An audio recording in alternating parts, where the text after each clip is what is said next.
إلى العاصمة الأرجنتينية وصلت عائلة العثماني في إطار جولة لها عبر العالم على متن سيارة مقطورة للتخييم.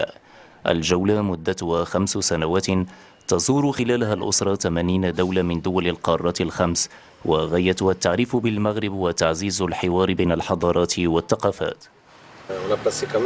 قضينا نحو 40 يوما في رحلة جوية وبحرية من أجل بلوغ بوينس آيرس، وهو أمر ليس باليسير ولا سيما على المستوى النفسي.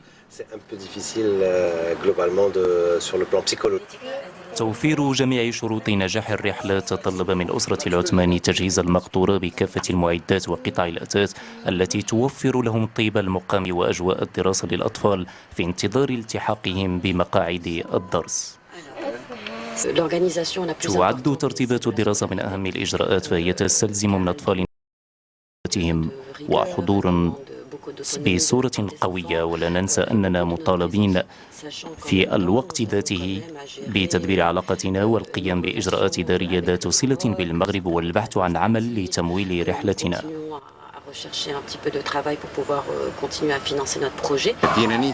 الأسرة لديها أطفال في عمر لا يتجاوز ال5 سنوات، وبفضل هذه التجربة سيبلغون مرحلة النضج، ويقع على عاتق الوالدين مسؤولية دعمهم، وأخل أنها تجربة ممتعة.